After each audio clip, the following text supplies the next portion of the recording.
So, going through articles nice and early, and again, it was one of these. I woke up, was thinking about this, and I'm like, well, I wonder if there's going to be any news that might confirm this thought.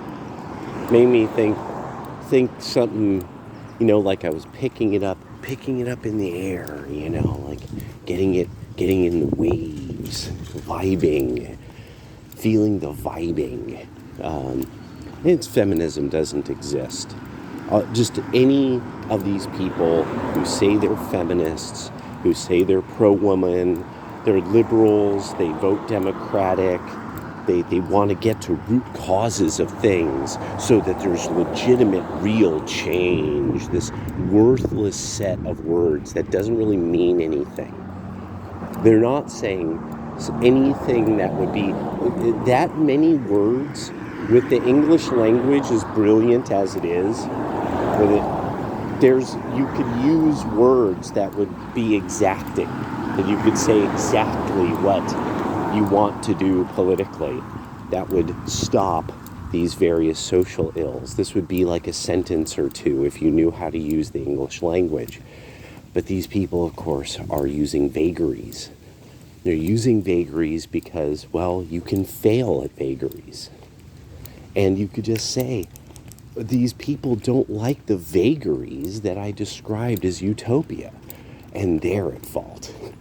It's not that I just was bullshitting and spouting vagaries about some utopian outcome. No, somebody stopped utopia, and in all its vagaries.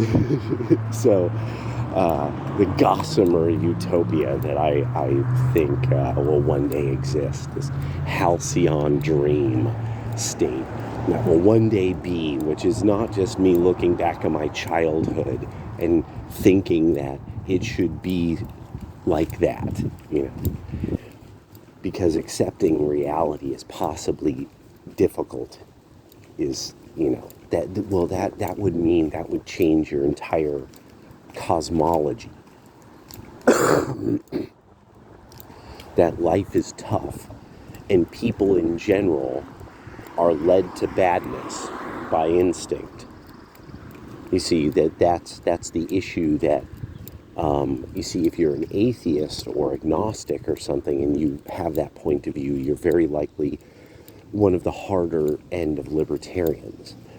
If you have this, understanding of reality and you're some kind of traditional upbringing, you usually have religion that then kind of balances this out, because it's very difficult to argue, well, why then be good?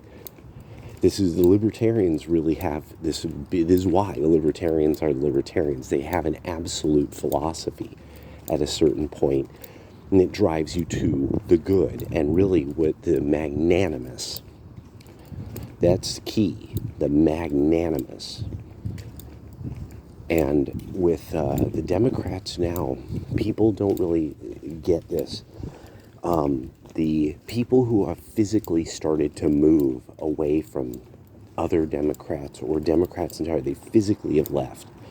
One of the key things about it is that the culture of the liberals is a paw-fin culture now. Why really make your kid work hard? Why really have discipline? Why have any virtues?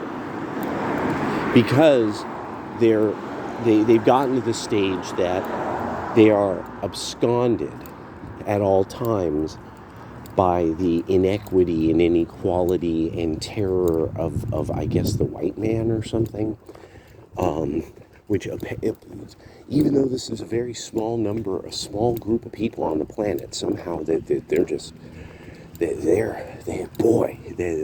got everybody by the short and curlies. They're waving them around like flags, like nationalism. So now the Democrats have this culture that is sloppy. It's always sloppy. It's always poorly done. threadbare, stained. It's cool, man. You know, it's cool. And that's not enough for people. And that's not how it was 2 generations ago in that culture. You know, there was magnanimity, there was excellence, and that idea of excellence, that's There's too many people who are still too normal, and they want excellence. They don't want it's cool, bro, as the way that people behave all the time, because that's the shithole world. That's the world where everybody's in line for things that never work correctly. They're always in line for things that are always running out of supply. And there's a bunch of people here that, like, they don't get it in this regard. They're willing to live in a world like that.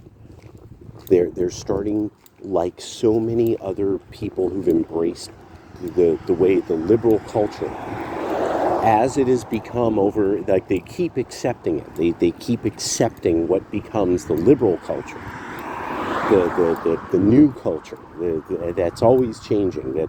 And they can identify what is the old stuff. That's the whole issue. You can identify what is not the new liberal culture.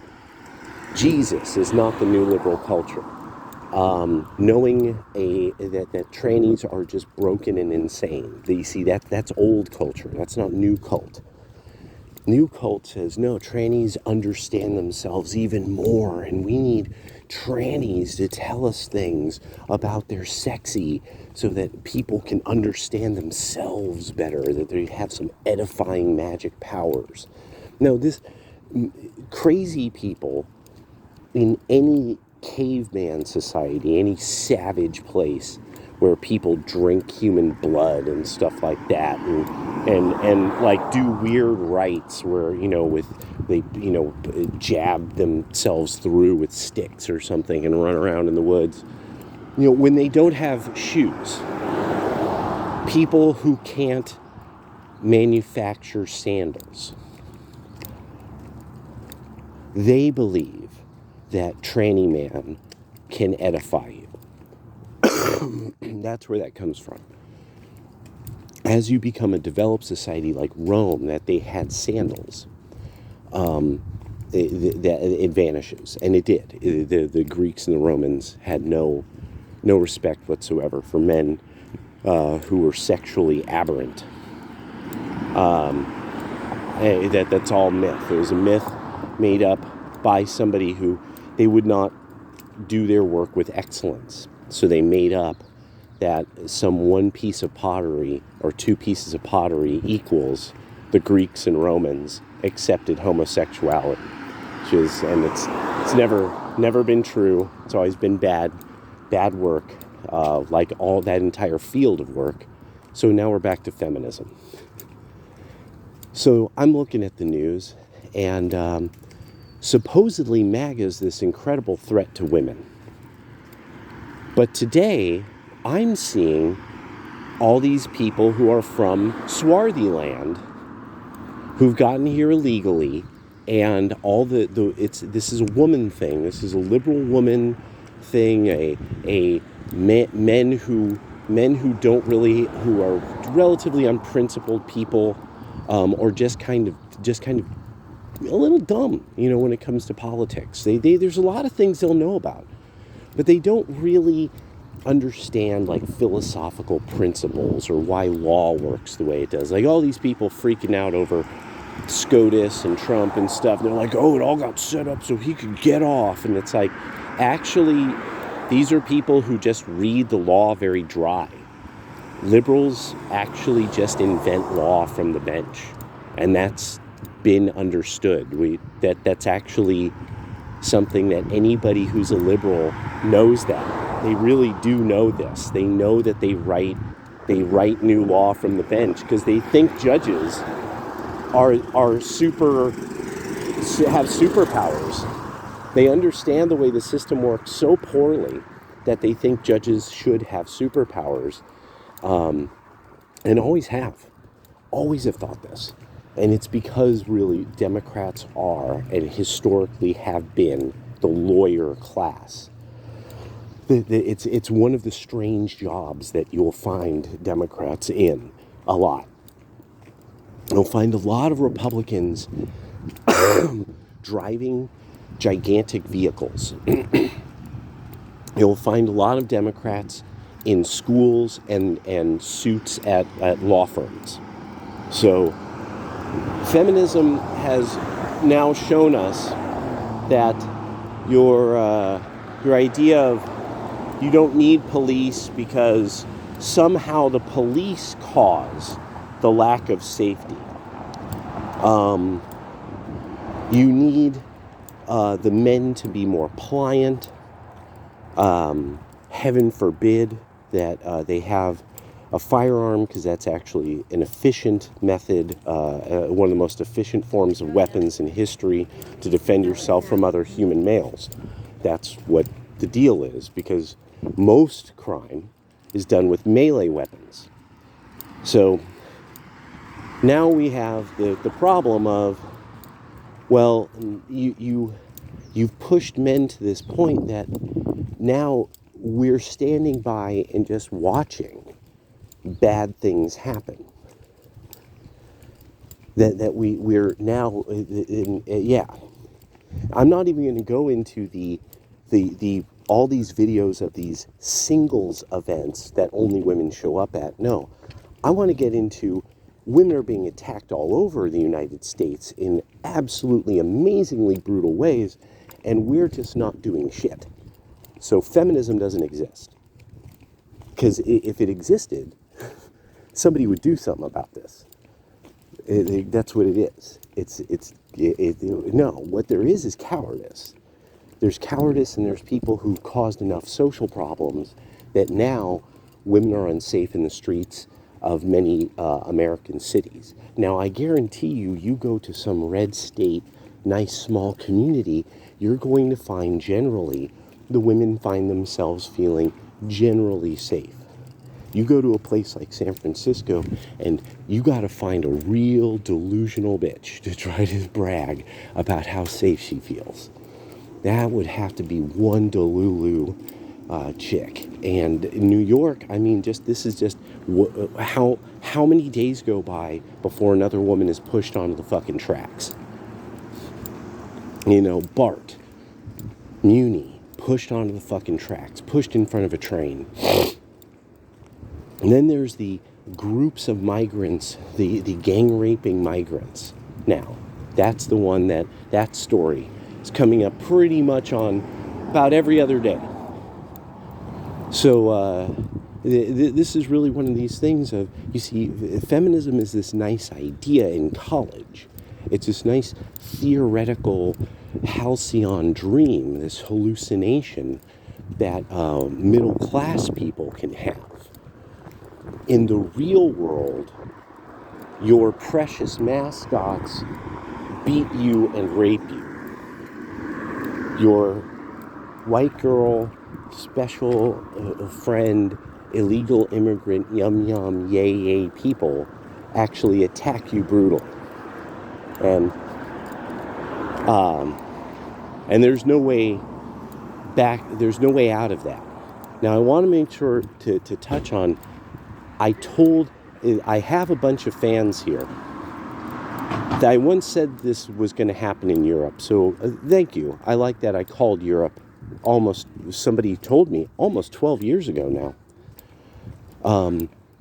So how it's going to be for America is, at a certain stage, it's going to become this thing of, you will keep having the cascading failure of law enforcement in very specific places. Those places will have outcomes that are extremely American. That they'll be run like something out of the Old West, out of something like in Central America, like in Colombia during one of the worst of times. And it'll also have something like the Basically, I'm thinking that Hispanic and Asian families will be the ones who will actually be key to this sort of weird new way that violence will be organized against those who violate a neighborhood. And this will probably be California. California is definitely going to be the place that if we're going to see something vigilantism, in New York it's starting. California is the kind of place that if you're going to see real creepy vigilantism, like they just mowed down like a car full of people, riddle it with bullets. That's California or Texas from the way I think about it. And yeah, the vigilantism is going to come. That's all I can guarantee. The vigilantism will come. And that's just going to be the beauty of it. Because once that things are going to change so much. Once that starts, things are going to change a lot. Male culture will change very, very quickly if vigilantism becomes even remotely normal. Because I do believe the blue enclaves will fight any attempt to make them livable, good places again. There'll be this weird, we're going to resist. Look at us resisting. You can't tell us how to live. And it's just going to be like, well, then die. We'll see.